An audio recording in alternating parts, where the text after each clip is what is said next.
ሬድዮ ኤረና ናጻ ድምፂ ኤርትራውያን ዕለታዊ ዜና እማመ ኢሚግሬሽን ፈረንሳ ልዕሊ ሲሶ ዓንቀጻት ክስረዙ ከም ዘለዎም ቤት ምኽሪ ቋም ፈረንሳ ኣፍሊጡ። እቲ ቤት ምኽሪ ኣብቲ እማመ ተበጻሕነት ማሕበራዊ ሓገዛት ክተርር ምጥርናፍ ስድራ ቤታት ዘደናዊ ከምኡውን ብባይቶ ዝተቐመጠ ናይ ኢሚግሬሽን ኮታ ዝዕንቅጽ ስደተኛታት ናይ ድሕነት ሓገዝ ንምርካብ ዝግበር ምድንጓይ መሰል ውልድነት ዜግነት ዝስርዙ ፈረንሳውያን ዘይኮኑ ዜጋታትን ምስጓግ ዝቐለለ ዝገብሩን ዘጠቓልል ዓንቀጻት ትማል ሓሙስ ነጺግዎ። ፕሬዚደንት የማናዊ ሰልፊ ጆርዳን ባርዴላ ነትብይን ብድያኑን ፕሬዚደንትን ዝተፈጸመ ዕልዋ መንግስቲ ብምባል ኣብ ጉዳይ ኢሚግሬሽን እንኮ መፍትሒ ዝኾነ ረፈረንደም ክግበር ጸዊዑ።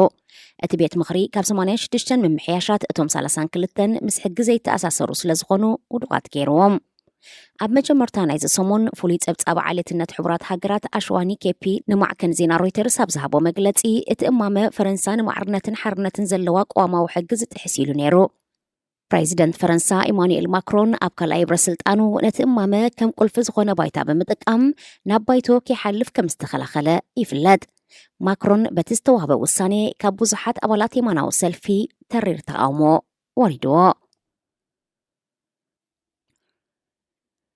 ሩስያውያን ደቂ ኣንስትዮ ሰብኡተን ናብ ቤቶም ክመለሱ ንሰበ ስልጣን ይሓታ።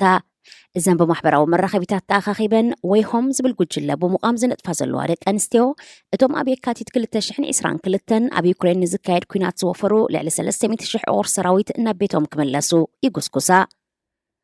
ሰብኡትና ወተሃደራዊ ግብኦም ከም ዝፈጸሙ መዓስዮም ክቁፀሩ ዝበለት ማርያም ዝተባለት ሓንቲ ካብተን ሰልፈኛታት ኢዶም እግሮም ሰንኪሎም ወይ ስፈጺሞም ዋላ ሓንቲ ክገብሩ ኣብ ዘይክእልሉ ደረጃ እዮም ክፋኑ ክትብል መረራኣ ትገልጽ። ማርያም ኣባላት ስድራ ንምምላስ ጥራይ ዘይኮነ ጎስጓስ ትገብር ከም ዘላ ትዛረብ። ተወሳኺ ሩስያውያን ተጸዊዖም ናብ ቅድመ ግንባር ከይለኣኹ ክትከላኸል ትደሊ።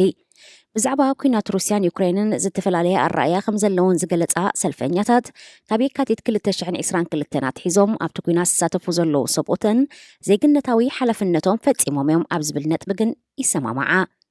መንግስትና መጀመርታ ተኣሚንናሉ ኢና ዝበለት ኣንቶኒና ሕጂ ግን ክንኣምኖ ዲና ኣነ ንማንም ኣይኣምነ ክትብል ትዛረብ። እተን ሰልፈኛታት ዛንታታተን ካብ ፍለማነ እቲ ኩናት ክነቅፍ ዝጸንሐ ፖሊስ ናደዝዲን ዝተባህለ ሓደ ኣባል ባይቶ ገሊጸን።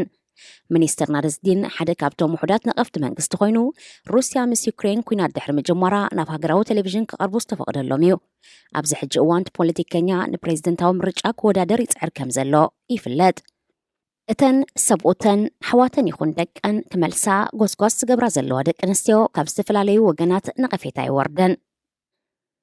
ከም ዝዝከር ብተመሳሳሊ ካብ 2019 ኣትሒዞም በብእዋኑ ናብ ኤርትራ ንስልጠና ዝኣተዉ 15,000 ወተሃደራት ሶማል ንኣስታት 2 ዓመታት ዳሃዮም ምስ ጠፍአ ወለዶም ብፍላይ ድማ ኣዴታት ብዘካየድኦ ተቃውሞ እዩ ጉዳዮም ናብ ሓፋሽ ቃልዕ ወፂኡ።